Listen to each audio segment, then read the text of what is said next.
Hello, Greg. Hello. I'm John. Could you tell me about your? Could you tell me who you are first of all?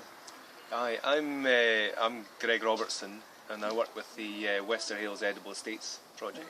Could you tell us a little bit, briefly, about edible estates and what it actually entails? Aye, it's a project to work with the people that live in Wester Hales, in a couple of estates in the Calders and Dunbride and Murrayburn and Halesland, to work with them to see what sort of things we can do in the green space to make it a better place to live. So things we're looking at are encouraging people to grow fruit and veg in the estates, to look at how the green space could be better places for children to play in, looking at biodiversity, encouraging more birds and bees.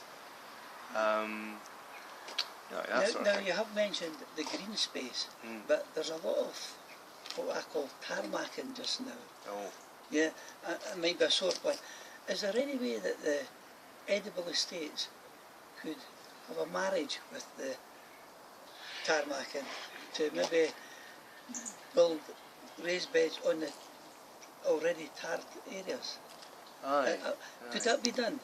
Because, I mean, the council obviously have tarred it over to save money because of the task force that went.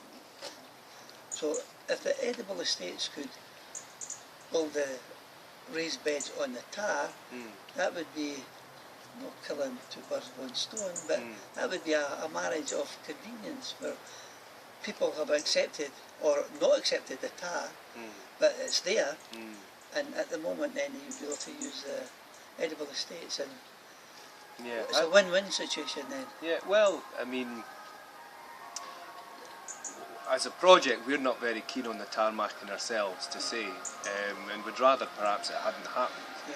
We know that the council have tarmacked some of the green spaces to reduce their maintenance costs. Yeah. We'd rather look to see whether we can encourage residents to get involved in the green space and perhaps grow vegetables and perhaps maintain it for themselves. But for those spaces that have already been tarmacked, it'd be possible to put in raised beds, and maybe in some places it might be necessary to drill some irrigation holes into the tarmac and then just build raised beds on top. It'd be possible. I think that'd be a good thing, because all we're going to be using is the green space for the edible estates, which is fantastic project. But the tarmac is still going to be there, an ISO. Making the edible estates as well as the tarmac, and on the tarmac it would be take the blackness away from the tarmac and because the tarmac is in actually the community areas. I agree, and I wouldn't want people to think that if they've had their green space tarmac that we're not wanting to get involved in those areas. I think, as I said before, we're keen to avoid more spaces in the future being tarmac, but for those that have already been tarmac, there are things that we could perhaps do to maybe improve their appearance, but also make them a bit more useful. So very much keen to work in those communities as well. So hopefully there'll be a solution. I hope so. I think one of the things about the tarmacking is that the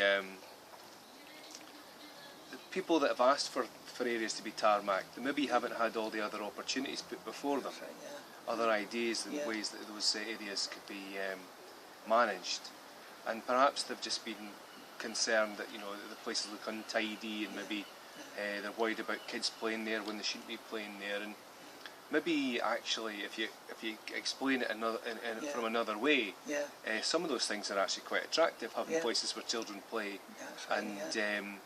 One of the things that are quite popular in other areas, are wildflower meadows. The council have looked at that before, but they're not sure whether it's something they want to do. But we're really keen on that as a way to manage those sort of spaces. Get a lot of colours and flowers coming into the estates. In edible estates, are you involved in natural play areas as well? Yeah, I'm glad you asked that. Because natural play areas on the tar would be a success.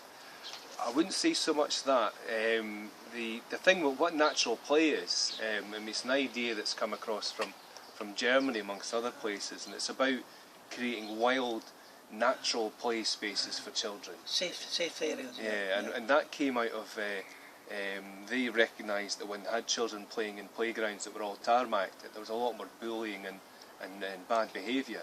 Yeah. So they tore all the tarmac up and put natural play features in, which was just really about letting the grass grow, letting the weeds grow, and letting trees and bushes grow. So children have got areas to play in and hide behind and all the rest of it. There's a story of a primary school in North Lanarkshire where there was two bushes in the whole of the playground, and due to health and safety regulations, the school came to the point of thinking they're going to have to take those two last bushes away, so there's nothing for the children to, so the children could be looked at and seen at all times, because they was concerned if somebody got hurt they were under a bush.